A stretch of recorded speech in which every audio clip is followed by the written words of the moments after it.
Até 8 anos, hein?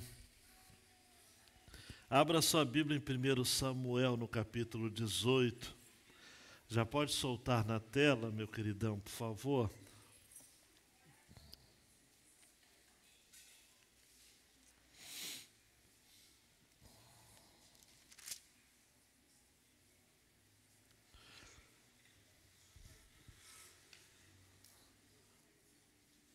Sucesso sem Jesus é fracasso.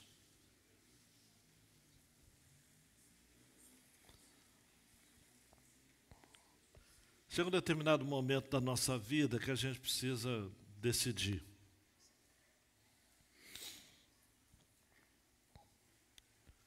E toda decisão envolve uma ruptura com aquilo que antes estava estabelecido. Toda decisão tem o seu ônus, tem um preço a pagar. Sempre na nossa caminhada com o Senhor vai ter algo que a gente precisa renunciar. Eu quero nesta noite falar de 3 personagens. E Deus nos ajude a vencermos a nossa proposta. Quero falar de Jonatas, um homem que renunciou. Renunciou seu lugar no trono, ele que era o primeiro da linhagem, filho mais velho, um guerreiro, um homem de fé. Recentemente você ouviu a mensagem no capítulo 14, quando Jonatas vai usar uma das expressões mais lindas do Antigo Testamento, 14:6. Talvez o Senhor nos ajude, porque nada pode impedir o Senhor de livrar, seja com muitos ou com poucos. Nós vamos falar também de Saul. Ele a gente não pode deixar. Um homem louco, obcecado pelo poder e corroído no seu ser mais íntimo com inveja. Inveja é uma coisa muito séria, gente. Olhe para mim, inveja. Coisa séria. A inveja, como um câncer, vai comendo você aos poucos. Inveja faz com que você olhe amigos como inimigos. Inveja afasta você das pessoas que estão próximas. Inveja destrói pontes e constrói muros. O invejoso morre sozinho. Você quer ver uma das declarações acerca de alguém que morre, que vez por outra eu uso, mas que é muito triste? Até quando eu falo eu sinto um nó no peito. Fulano de tal morreu como viveu. Sozinho.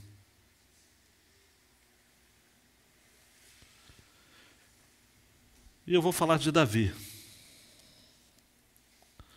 Alguém que por 3 vezes no texto, e esse vai ser o marcador que eu vou seguir com vocês,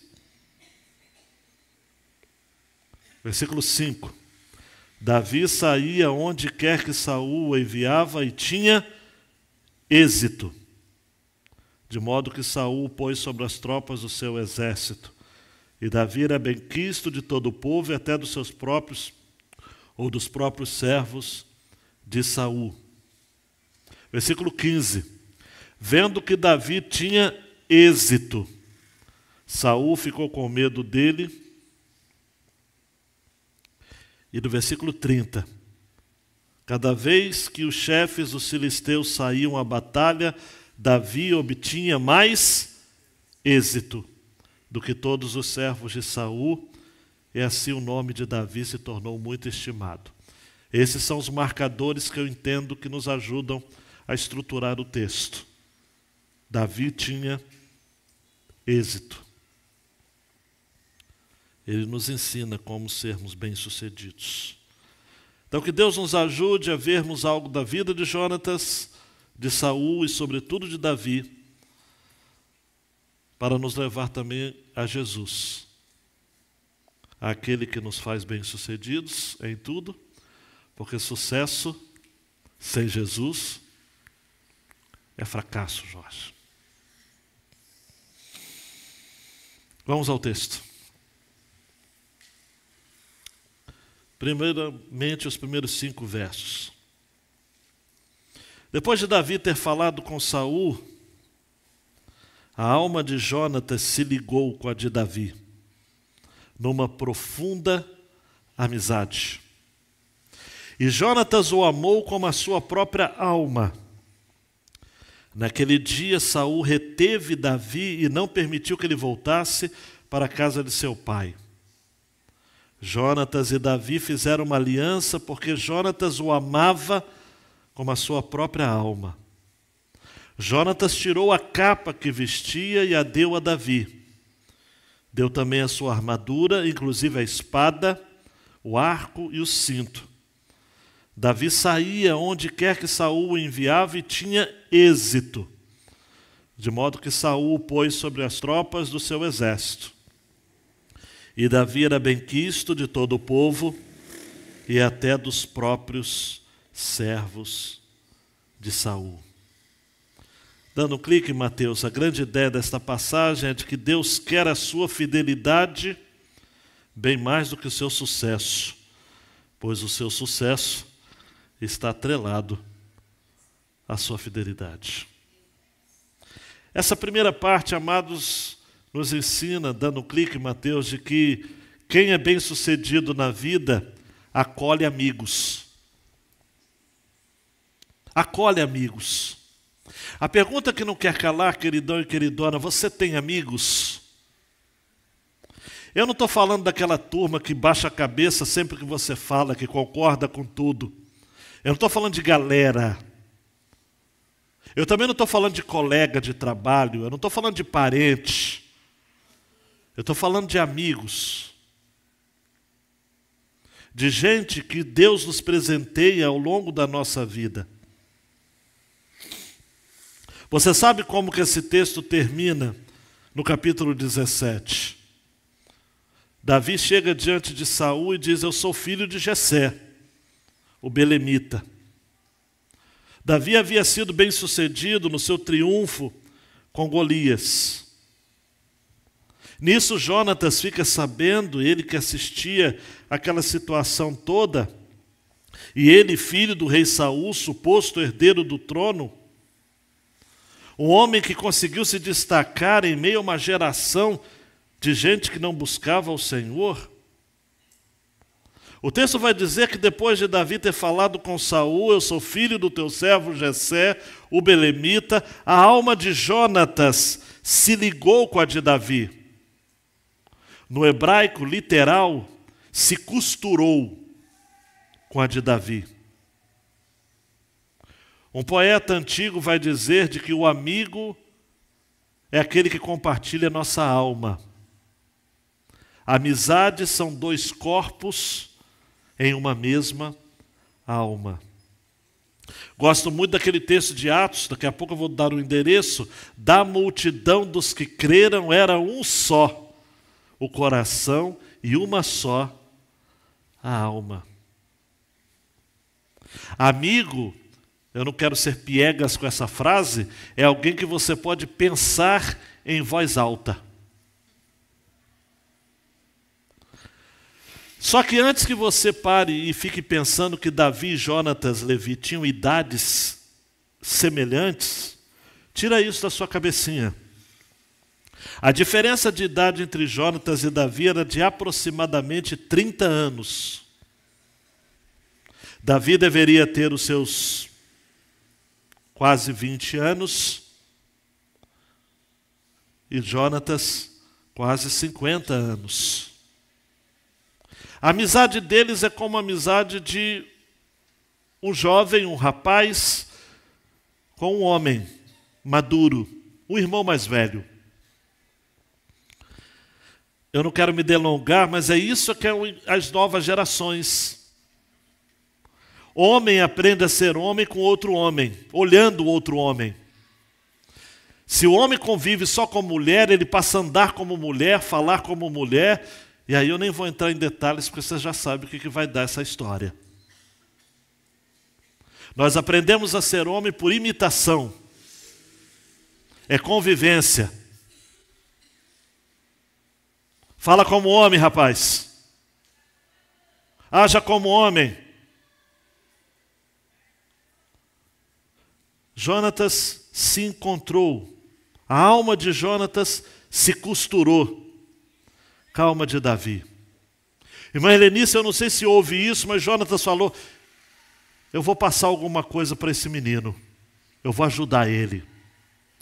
Porque, gente, até nos nossos dias, gente para nos arrastar para trás, gente para nos prejudicar, tem muito. Agora tem muito pouco aqueles que investem na nossa vida. Mateus. Gente que diz o seguinte: eu vou caminhar com você. Vou caminhar com você. Ontem um pastor, que alguns aqui conhecem, depois eu até posso falar o nome dele, falou: pastor Ezequias, eu estou tão longe do senhor, eu quero estar mais perto. Falei: então vamos caminhar junto então. Alguém que está começando o ministério agora, aprendendo algo que eu acredito que eu posso passar os meus mais de 30 anos de ministério.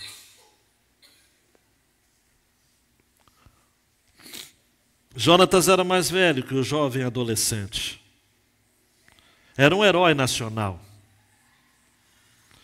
Eu tenho para mim, amados, que Davi tinha Jonatas como herói. Depois que ele soube que Jonatas e um escudeiro sozinho entraram no arraial dos filisteus e os dois mataram 20, e só Jonatas estava com arma, o seu escudeiro era o seu companheiro de armas. Em Israel, nesse tempo, João Batista, somente Saul e Jonatas tinham armas. Porque os filisteus dominavam o setor da metalurgia. Então eles não deixavam em absoluto os hebreus se utilizarem de armas. E Jonatas se liga com Davi. Ata com laço. O verbo no hebraico, além de costurar, dá a ideia de ligar fortemente. Atar com laço. A alma de Jonatas se ligou com a de Davi numa profunda amizade. Jonatas o amou como a sua própria alma, um em espírito, como diz uma das versões. Mais tarde, só um spoiler, quando Jonatas vai morrer no campo de batalha, junto com seu pai e os seus irmãos, Davi, quando soube dessa morte, um amalequita infeliz foi lá e disse que ele havia matado.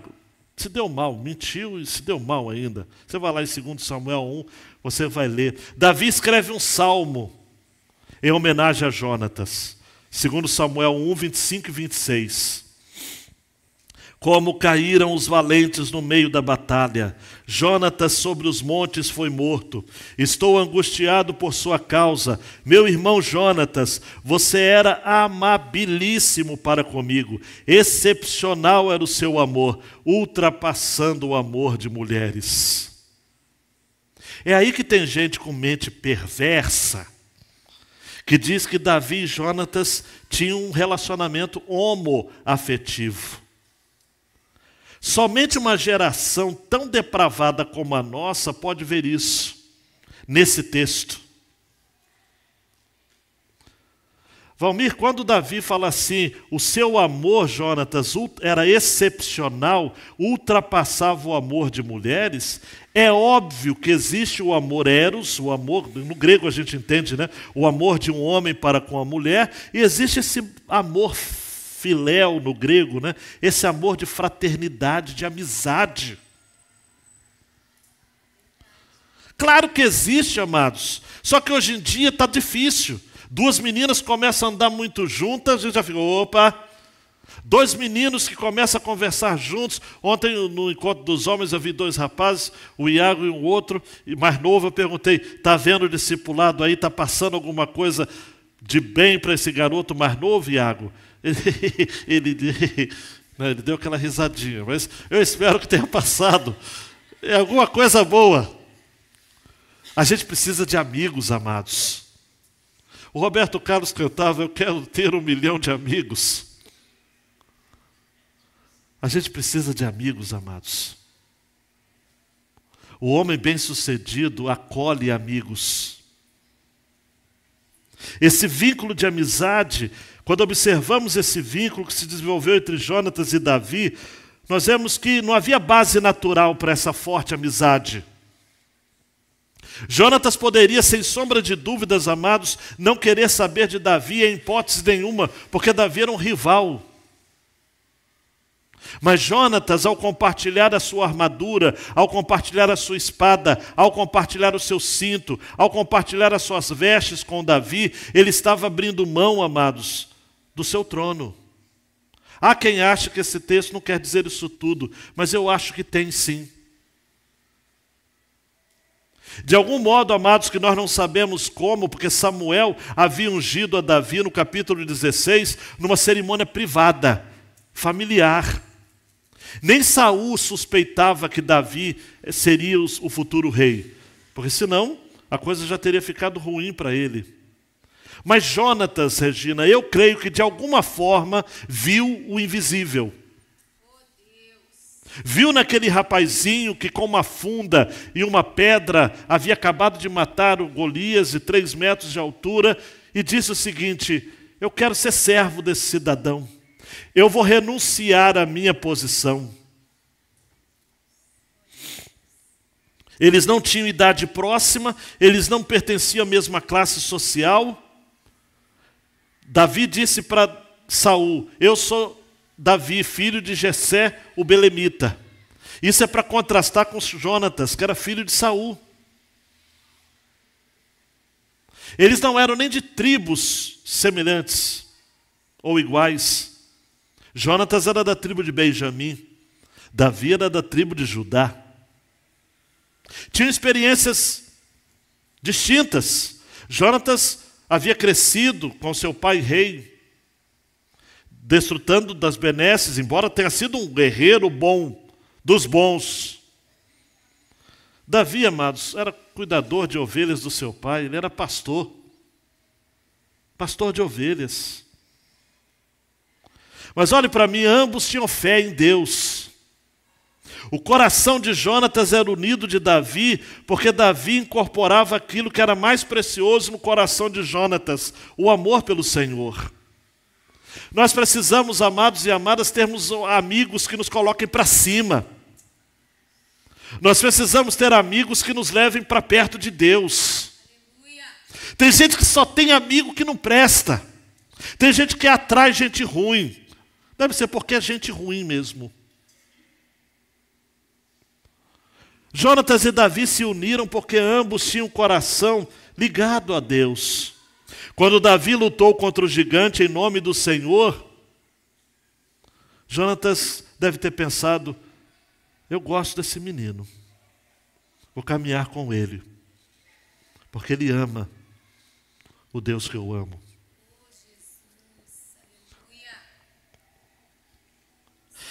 Jonatas dá um manto a Davi, uma veste real. Ele dá a sua espada, a sua túnica, o seu arco, o seu cinturão. Ele se dispõe a abrir mão do trono. Ele transfere a sua posição de herdeiro para Davi. Você concorda comigo que esse é um ato de fé? Você concorda comigo de que somente a fé nos torna desejosos de ser menos? A fé nos faz ceder os direitos que pretendíamos ter. Em linhas gerais, queridão e queridona, onde o pecado teria feito inimigos, Nós temos aqui irmãos, amigos mais chegados que irmãos. Nós estamos falando, queridão e queridona, não posso insistir muito nesse ponto, que seria só uma mensagem neste ponto, de uma amizade que se alegra, se doa e que abençoa. Para terminar esse ponto, eu cito Carlos Drummond de Andrade. Ele entendeu isso quando ele falou sobre as 100 razões do amor. Eu te amo porque te amo. Não precisa ser amante e nem sempre sabes sê-lo. Eu te amo porque te amo. Amor é estado de graça e com amor não se paga. Amor é dado de graça, é semeado no vento, na cachoeira, no eclipse. Amor foge a dicionários e a regulamentos vários. Eu te amo porque não amo bastante ou demais a mim, porque amor não se troca, não se conjuga, nem se ama. Porque amor é amor a nada, feliz e forte em si mesmo. Amor é primo da morte, e da morte vencedor, por mais que o matem e matam a cada instante de amor. Esse é o amor. E para citar um texto bíblico de Eclesiastes 4, 9 e 10, melhor é serem 2 do que 1. Porque maior é o pagamento pelo seu trabalho, porque se caírem um levanta o companheiro. Mas ai do que estiver só. Você pode repetir comigo? Ai do que estiver só? Pois caindo, não haverá quem o levante. Queridão, queridona, não perca essa palavra que eu quero dar para você. Quando as coisas começaram a ficar apertadas para Davi, Deus deu a ele um presente precioso que se chama um amigo fiel. É uma defesa forte na adversidade. É um remédio calmante quando se está profundamente ferido. Provérbios 17, 17 diz que o amigo ama em todo o tempo, e na angústia nasce o irmão. Jesus disse em João 15, 13, ninguém tem maior amor do que este, de alguém dar a própria vida pelos seus amigos. A gente precisa disso. Davi tinha êxito, como vai dizer no versículo 5. Davi era benquisto de todo o povo e até dos servos de Saul, porque ele sabia acolher amigos. A igreja, amados, precisa ser o lugar de se fazer amigos. Atos 4, 32. Da multidão dos que creram era um só coração e a alma. Ninguém considerava exclusivamente sua nenhuma das coisas que possuía. Tudo, porém, lhes era comum. Avançando. O homem bem-sucedido também guarda o coração. E aí nós vamos entrar um pouco em Saul. Aconteceu que quando eles estavam voltando para casa, diz o versículo 6, depois de Davi ter matado o filisteu, as mulheres de todas as cidades de Israel saíram ao encontro do rei Saul, cantando e dançando com tamboris, com alegria e com instrumentos musicais. As mulheres se alegravam e cantando alternadamente diziam, Saul matou os seus milhares, porém Davi os seus 10 milhares. Saul se indignou muito, pois essas palavras lhe desagradaram em extremo. Ele disse, para Davi elas deram 10 milhares, mas para mim apenas milhares. Na verdade, o que lhe falta a não ser o reino? Daquele dia em diante, Saul não via Davi com bons olhos. No dia seguinte, um espírito mau, vindo da parte de Deus, se apossou de Saul, que teve uma crise de raiva em sua casa. Davi, como nos outros dias, dedilhava a harpa. Saul, porém, tinha na mão uma lança que ele atirou, pensando assim, encravarei Davi na parede. Porém, Davi se desviou dele por 2 vezes. Saul tinha medo de Davi, porque o Senhor estava com este, tinha abandonado Saul. Por isso Saul o afastou de si e o pôs por chefe de 1000. Davi havia saídas e entradas militares diante do povo. fazia saídas e entradas militares diante do povo. Davi tinha êxito em todos os seus empreendimentos, porque o Senhor estava com ele. Vendo que Davi tinha êxito, Saul ficou com medo dele. Porém, todo Israel e Judá amavam Davi, porque fazia saídas e entradas militares diante deles. Queridão, queridona, preste atenção. Eu quero resgatar aqui aquilo que Jenny Edwards vai dizer no seu livro, O Perfil de Três Reis, acerca dessa passagem. Preste atenção. Davi tinha uma pergunta: o que fazer quando alguém arremete uma lança contra nós? Não lhe parece estranho que Davi não soubesse responder a essa pergunta?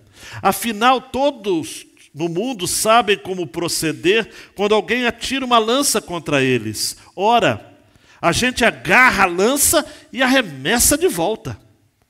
Quando alguém atirar uma lança contra você, Davi, arranque-a da parede, atira de volta. E seja certo de que qualquer pessoa reagiria assim.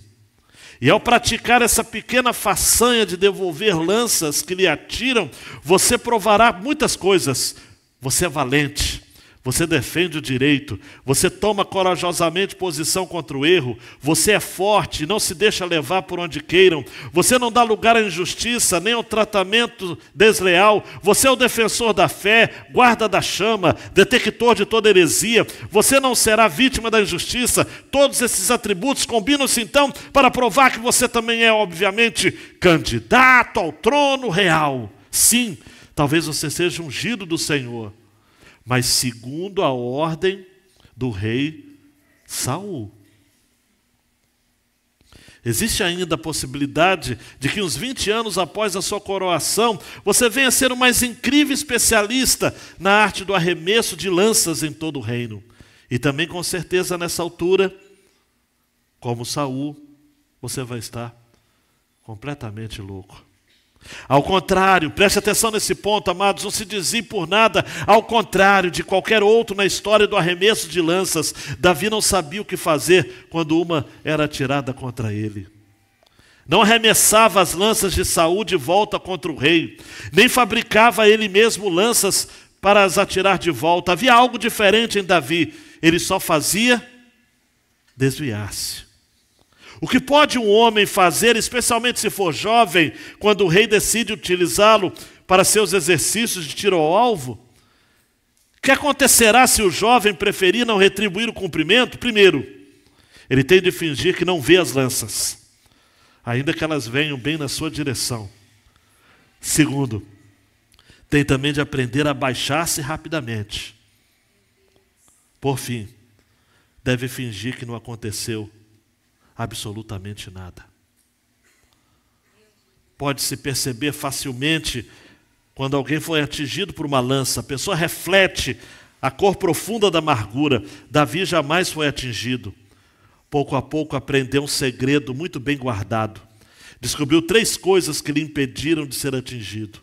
Preste atenção. Primeiro, jamais aprenda algo da elegante e fácil arte de arremessar lanças. Segundo, fique longe da companhia de quantos atiram lanças. E terceira, mantenha a boca bem fechada. Desse modo, as lanças jamais o atingirão, ainda que lhe atravessem o coração. Amados, é uma citação longa, mas estratégica. Jenny Edwards conseguiu perceber aqui o que está nesse texto. Davi está guardando o coração. É muito comum a gente ouvir histórias do tipo assim: o quê? Aqui se faz, aqui se paga. Eu não sou trouxa. Eu sou crente, mas não sou babaca. Se me atirar lanças, eu vou pegar essas lanças e vou devolver. Eu não tenho sangue de barata. Está achando que eu sou otário? Eu não sou mané.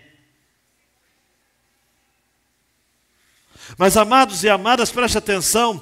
Davi não queria ser como Saul. Davi queria continuar sendo quem ele era. A identidade de Davi não estava posta à venda. Ele optou de guardar o seu coração. Ele disse não. O texto diz que quando o espírito mau vinha da parte de Deus, versículo 10, e Saul, com crise de raiva em sua casa, Davi dedilhava a harpa. E Saul tinha na mão uma lança. E Davi se desviou dele por 2 vezes. Para você achar que isso daqui só aconteceu aqui, capítulo 19, versículo 9. E o espírito mau enviado da parte do Senhor veio sobre Saul. Ele estava sentado em sua casa com a sua lança na mão, enquanto Davi dedilhava a harpa. Saul tentou encravar Davi na parede, porém ele se desviou e a lança foi se encravar na parede. Então Davi fugiu e escapou.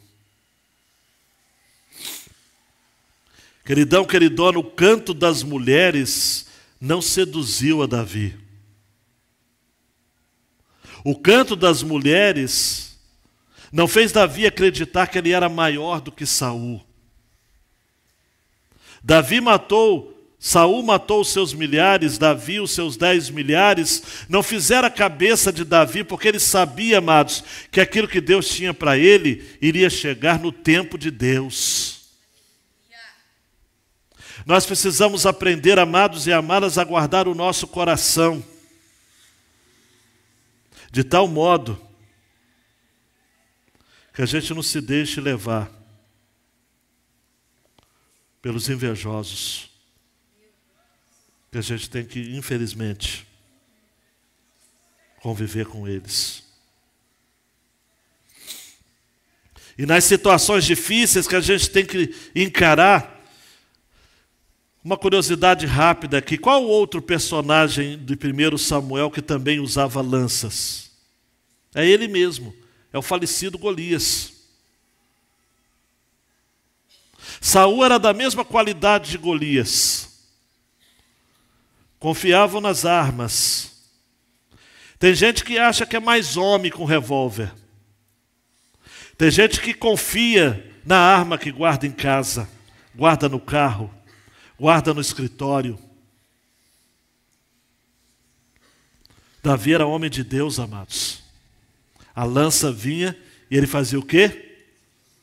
Se desviava.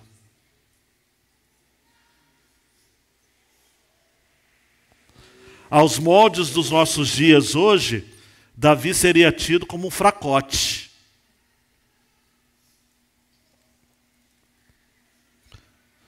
Mas Davi não estava preocupado com a opinião das pessoas, como muita gente aqui está. Para Davi, o que era importante era aquilo que Deus havia dito a respeito dele. No capítulo 16, Davi é ungido. Um chifre inteiro, cheio de óleo, havia sido derramado sobre a sua cabeça. Ele guardou muito bem isso no seu coração. Quando ele foi para a corte real a convite do próprio Saul, porque soube de que ele tocava bem a sua harpa, Davi serviu como músico e como escudeiro. Davi, quando decidiu lutar com Golias, ele pediu permissão. Ele lutou sob a autoridade de Saul. Ele não chamou vitória para si. O homem de Deus, amados, não faz campanha para si mesmo. O homem de Deus aprende a guardar o seu coração. Talvez não exista, Luiz Gustavo, um momento mais difícil que você vai enfrentar na sua vida, meu querido, do que quando você estiver sendo bem-sucedido. Tem gente que acha que dia mau é quando tudo dá errado. Não necessariamente. Na maioria das vezes nós caímos no nosso dia melhor. Nunca o homem está tão vulnerável quanto após uma grande vitória. Quer só um exemplo bíblico? Coisa leve aqui para você. Elias, 1 Reis capítulo 18. Ele vence os profetas de Baal e uau. Vai parar onde? Na caverna. E Deus precisa chamar a atenção dele. O que você está fazendo aqui, Elias? Ah, só eu fiquei. Elias, vá trabalhar. Eu ainda tenho 7.000, tá bom para você? Você não é a última bolacha do deserto, do pacote e no deserto. Você não é o cara. Gente, vamos guardar o nosso coração. Provérbios 4, 23. De tudo que se deve guardar, guarde bem o seu coração, porque dele procedem as fontes da vida. Só para citar um outro exemplo, está lá em Mateus, em Marcos também, e Lucas também. O próprio Jesus termina de ser batizado, Deus Pai dizendo para ele: este é o meu filho amado, em que tenho grande prazer, o Espírito Santo em forma de pombo. Uau, que show! Ele foi tentado 40 dias no deserto.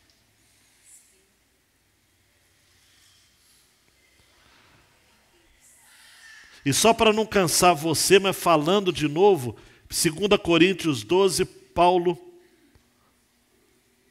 para que eu não me gloriasse por conta das revelações que eu recebi do Senhor, queridão, queridona, Paulo teve no 3º céu, cara. Se eu for para o 1º, eu já vou me sentir o cara. Ele foi para o 3º. Ele disse que ele viu coisas indizíveis. Para que não me gloriasse, eu recebi um espinho na carne, a saber, o mensageiro de Satanás para me dar na cara.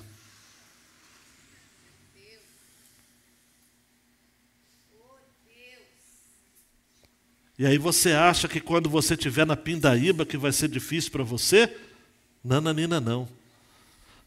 Vai ser difícil quando você tiver dinheiro. Tiago, cheio de dinheiro. Vigia, Tiago. Cheio de sucesso, cheio de... Vigia, varão. Guarda o coração. Davi foi assim, ele vence o gigante.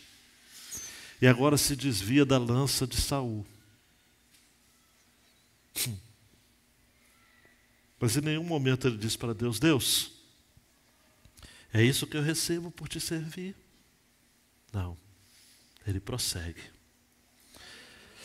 Para terminar, amados, o homem bem-sucedido é corajoso nas batalhas. Eu tenho para mim, amados, se você pensar diferente de mim, me ame. Tá? Preste atenção, me ame. Eu sigo a ideia de que Davi estava inocente aqui. Ele não sabia que Saul estava de marcação com ele. Porque, gente, Saul foi muito ardiloso aqui. Vamos ao texto. Saul disse a Davi: aqui está Merabe, a minha filha mais velha. Eu a darei a você em casamento com a condição de que você seja um filho valente e trave as batalhas do Senhor. Esse Saul, amados, era sem vergonha mesmo. Porque ele já havia prometido que quem matasse Golias já ia casar com a filha dele. Ele aqui diz: eu vou lhe dar a minha filha, mas você vai precisar ser um filho valente e travar as batalhas do Senhor. Porque Saul pensava assim, aí o narrador nos ajuda: não seja contra ele a minha mão, e sim a dos filisteus. Mas Davi respondeu a Saul: quem sou eu e quem são os meus parentes, a família de meu pai em Israel, para que eu seja genro do rei? Davi aqui, gente, me permita, é o que eu penso. Ele é inocente aqui. Ele está sendo sincero.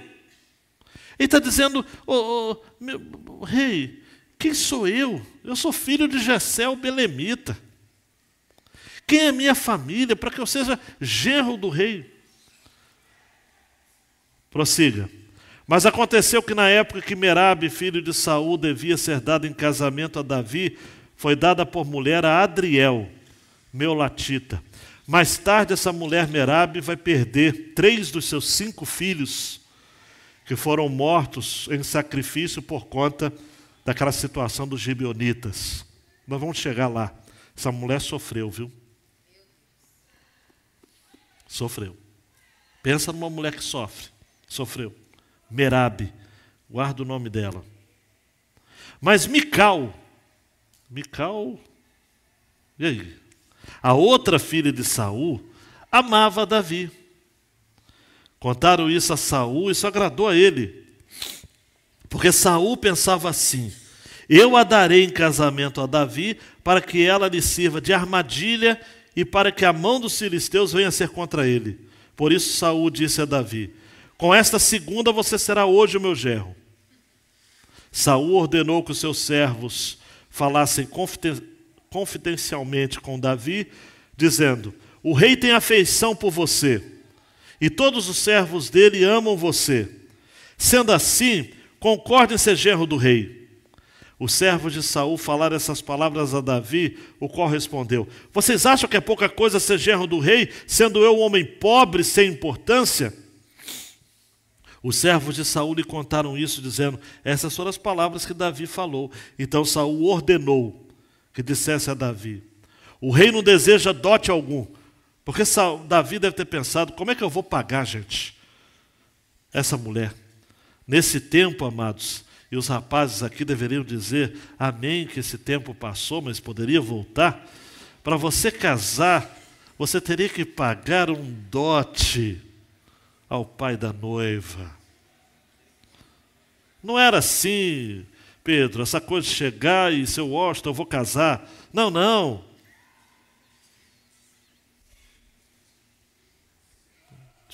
Tinha que consertar muita bicicleta. Fácil não, hein? Ainda mais a caso. O rei não deseja dote algum. Davi manda dizer: mas sem prepúcios de filisteus. Eu sei que a gente tem criancinhas aqui, mas que entendem o que é prepúcio. Prepúcio é aquela pele que cobre o órgão genital masculino. Para cortar o prepúcio, amados, isso daqui é uma pegadinha de Deus, porque Davi chama Golias de incircunciso. Os filisteus eram incircuncisos. Então Saul diz o seguinte: então vá lá e circuncida esse pessoal à força. Beto, para circuncidar um filisteu, só matando. Não tinha como. Só matando. Você não podia chegar: dá licença, deixa eu... baixa a calça aí, vamos começar os trabalhos. Ai, meu Deus do céu, misericórdia.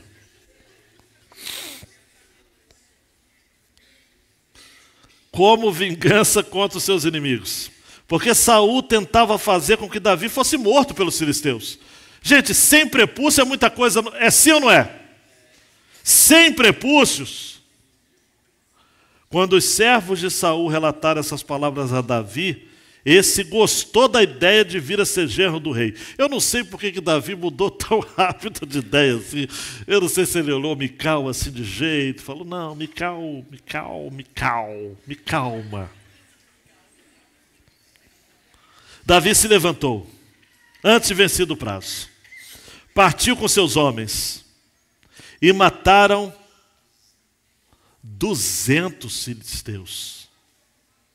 Trouxe os seus prepúcios e os entregou todos ao rei, para que assim se tornasse seu genro. Então Saul lhe deu a sua filha Mical em casamento. Saul viu e reconheceu que o Senhor estava com Davi. Isso é importante, hein? Saul disse o seguinte: olha, esse menino, não é normal esse menino. E Mical, filha de Saul, o amava. Isso é interessante, gente. Mical depois vai ter um triste fim, mas eu vou deixar para contar depois. Então Saul ficou com mais medo ainda de Davi e continuamente foi seu inimigo. É interessante como que Saul de fato era um incrédulo, né?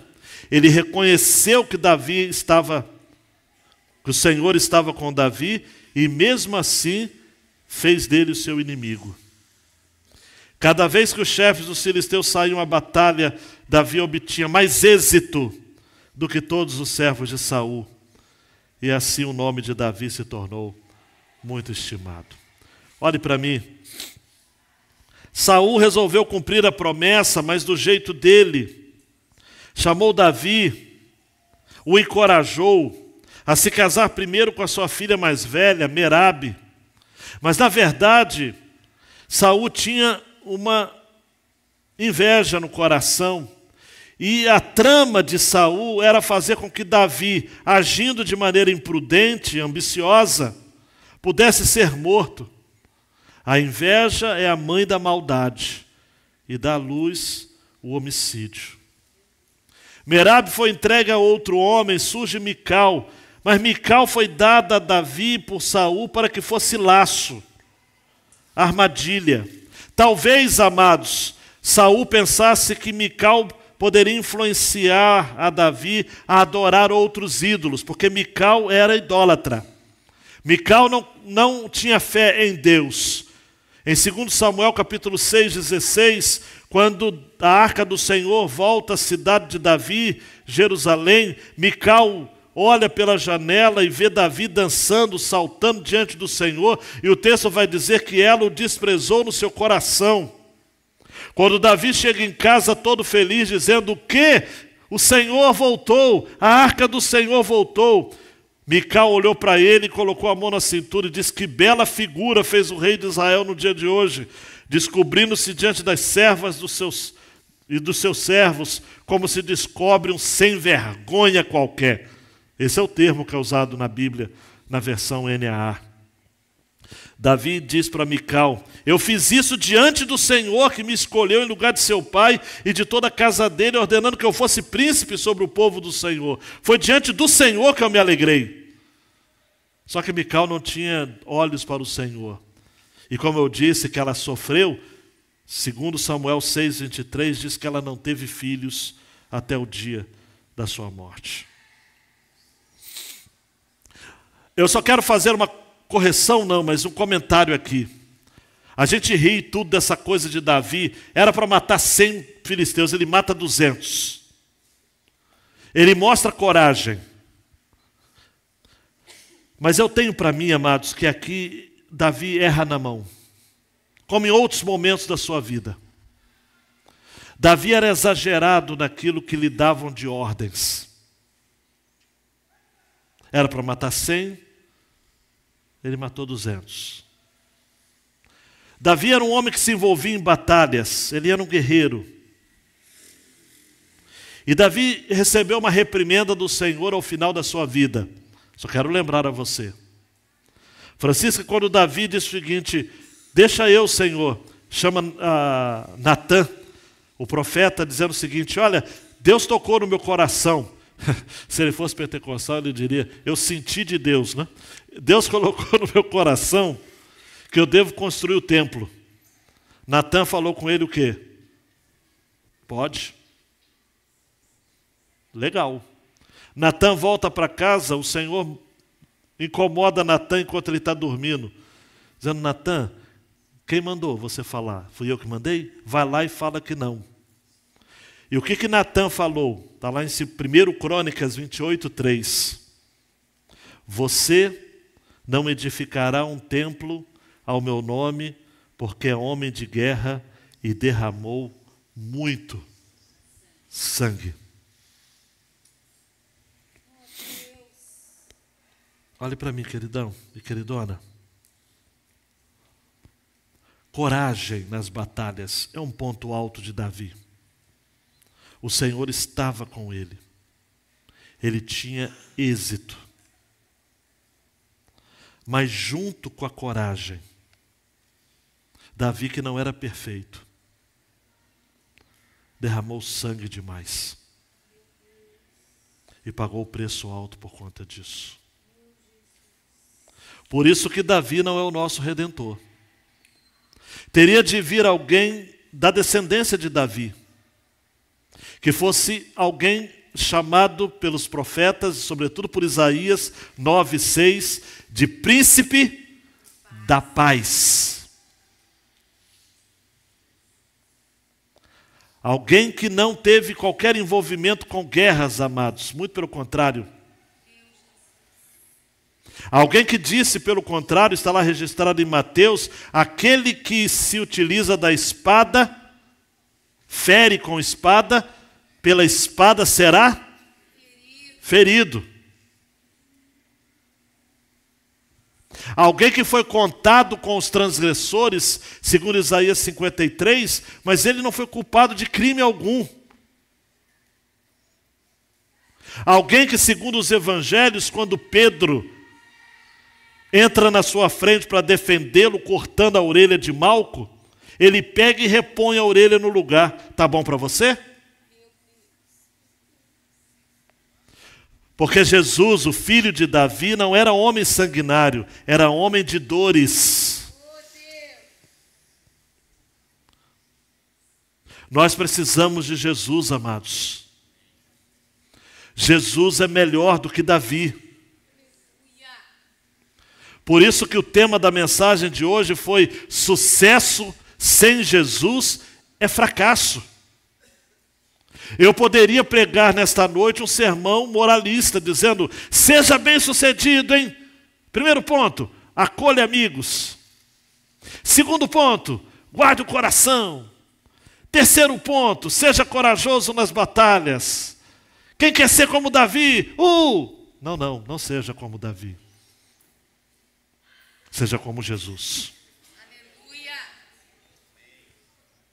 Jesus é o equilíbrio perfeito entre a força de um leão com a suavidade de um cordeiro.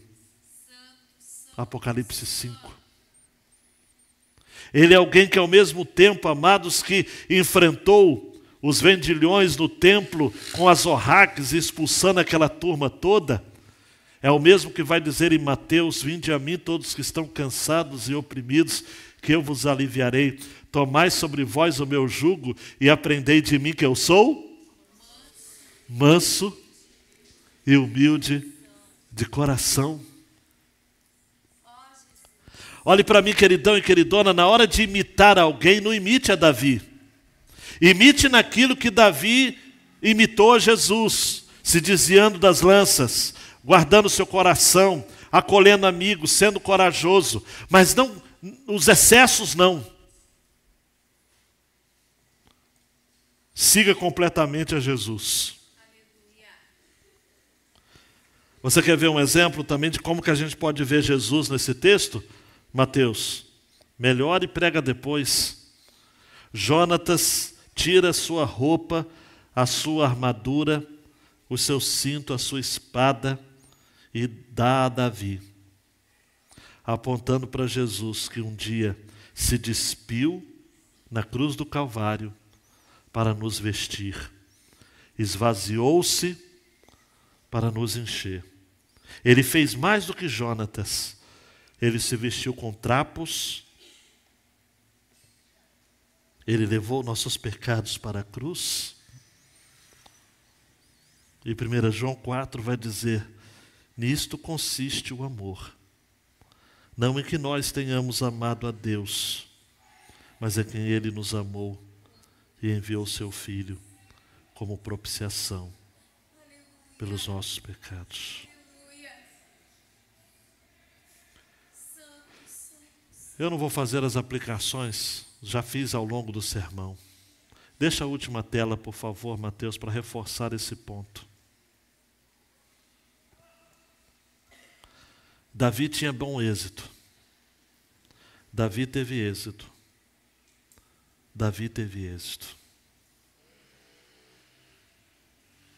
Em Jesus, eu e você também vamos ter êxito. Diante das batalhas que a gente vai ter nessa semana, É interessante que quanto mais Saul atacava Davi, mais o Senhor o livrava. Quer ver um palpite meu? Se você não concorda também comigo, eu vou ter paciência, mas não se consegue se desviar de lança se não for por algo sobrenatural. A lança é muito rápido, Tiago. E ele se desviava várias vezes. Diga para o Senhor agora no seu coração: Senhor, me ajude a me desviar das lanças. Que as pessoas, sobretudo da minha casa, porque os piores inimigos, Jesus disse, são os da própria casa. Saia daqui dizendo Senhor. E sabe, ô Caio, qual que é a melhor forma de você se desviar de lança? Eu não sei por experiência espiritual. Se ajoelhando. Quando o diabo e seus enviados começarem a jogar lanças na sua direção, se ajoelhe. Porque nunca um homem de Deus e uma mulher de Deus está tão preparado para as batalhas da vida do que quando ele está de joelhos. O próprio Jesus, de joelhos, dizia: Pai, se possível, passa de mim este cálice. Todavia não seja como eu quero, mas como tu queres. Queridão, queridona, eu não sei se a gente vai ter logística para isso aqui, mas eu não estou nem aí com logística. Eu quero ver coração. Quem quer ser bem-sucedido por conta da fidelidade ao Senhor e quer demonstrar nesta noite que quer seguir o filho de Davi, você consegue se ajoelhar no lugar que você está? Porque é de joelhos que a gente vai vencer, amados. É de joelhos. Não quero constranger ninguém não, faça se você quiser. Eu não vou ficar olhando. Mas a gente precisa, sabe, amados? Tem muita gente altiva, que diz assim: eu vou vencer do meu jeito. Não, do seu jeito não vai. Mas de joelho você vai longe. Olha, gente, eu não quero ficar cansando vocês, mas eu só venci alguns dos momentos mais difíceis da minha vida quando eu me pus de joelhos. As lanças voando sobre a minha cabeça. Mas eu sempre me ajoelhava. Deus quer nos livrar de excessos da alma, excessos de carnalidade. Até Davi cometeu excessos. Era para matar 100, ele matou 200. Por quê? Pecado. Pecado.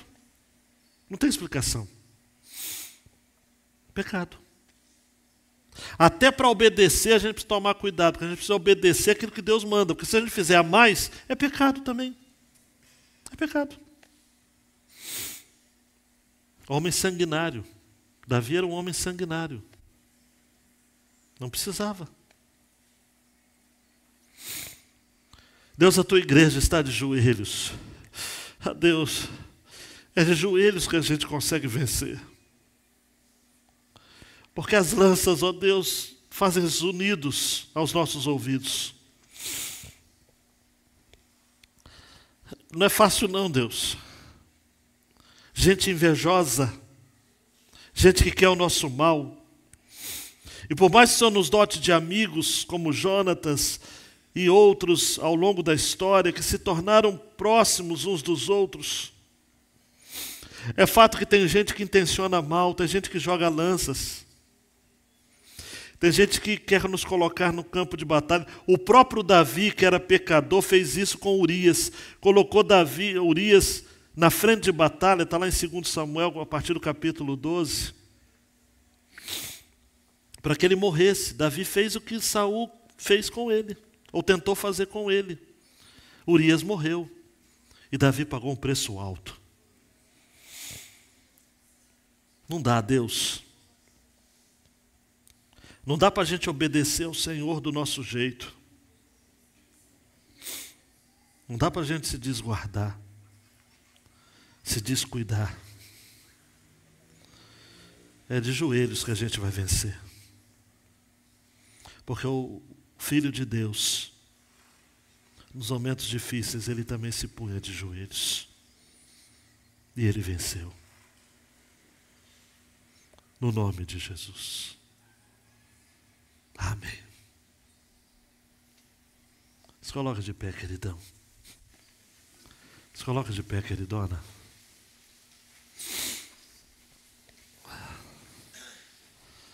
Olha para Jesus. Eu falei de Jonatas, eu falei de Davi, de Saul, eu falei de Davi.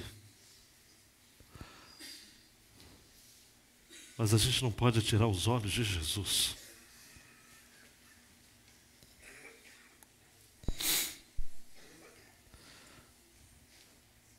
Estenda as suas mãos e receba essa palavra de Romanos 8. Nem a morte, nem a vida, nem os anjos,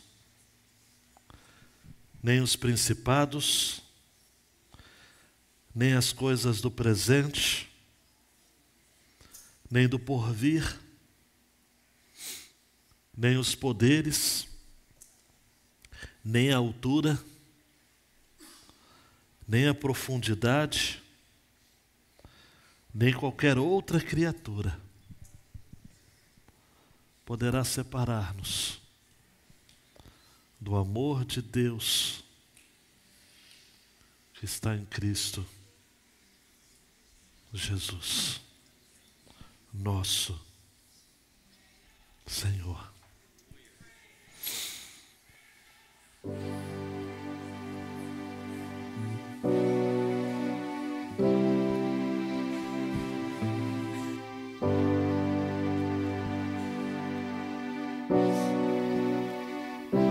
Para o Calvário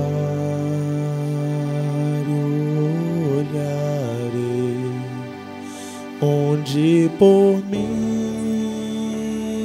morreu Jesus. Vejo seu corpo em tanta dor, naquela cruz, meu Salvador.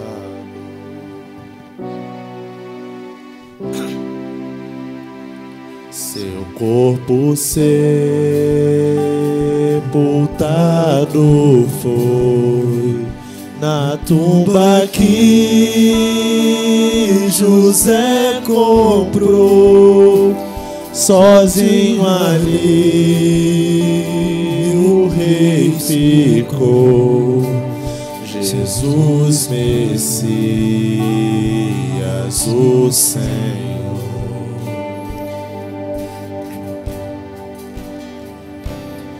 Louvai o nome do nosso Deus, louvai seu nome sem cessar. Pra sempre eu te exaltarei, Senhor, Senhor meu Deus.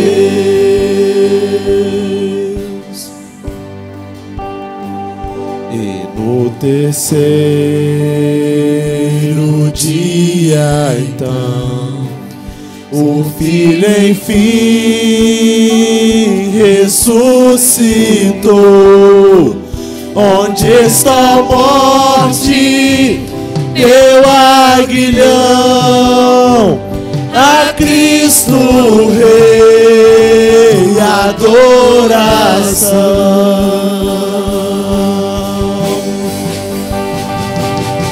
Louvai o nome do nosso Deus, louvai seu nome sem cessar.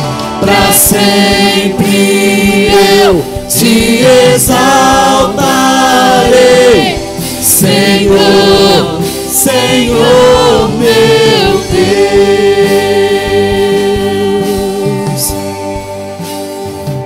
No manto branco voltará, e a noite enfim terminará. E eis eu aos santos subirei, sua face eu contemplarei.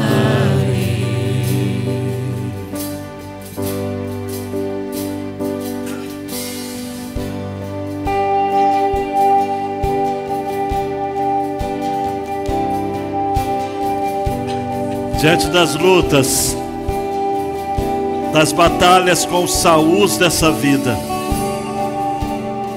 Jesus será para você como Jonatas foi com Davi, coração dele costurado ao seu.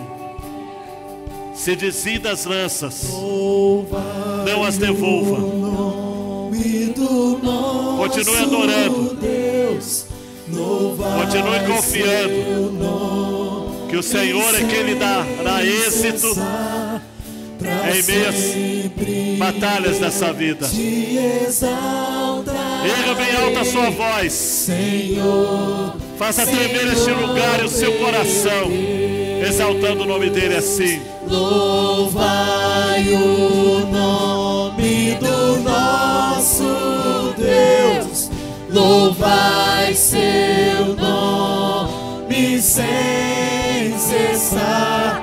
Pra sempre eu te exaltarei, Senhor, Senhor meu Deus. Louvai o nome do nosso Deus, louvai seu nome sem cessar. Pra sempre eu te exaltarei, Senhor, Senhor meu Deus.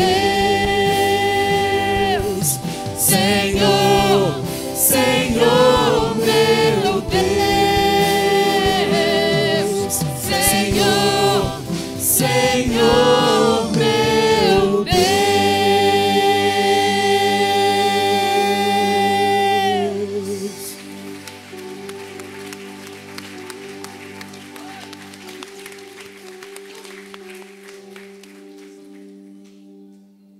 Uau. Deus, nos leve em paz para os nossos lares, guardados pela tua potente mão. Nos cerque de amigos leais, e Jesus seja o nosso amigo mais chegado que o irmão.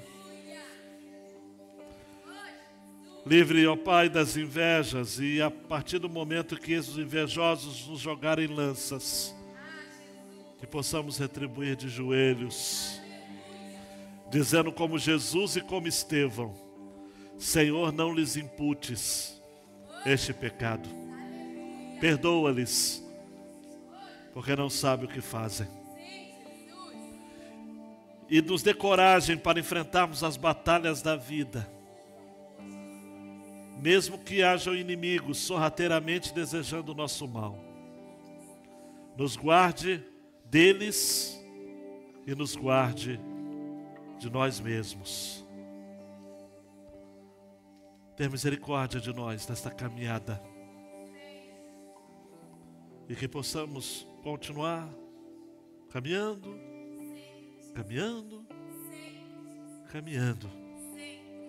sabendo que aquele que começou em nós, Filipenses capítulo 1, aquele que começou em nós a boa obra, Ele é fiel para completar aquilo que Ele começou até o dia de Cristo Jesus.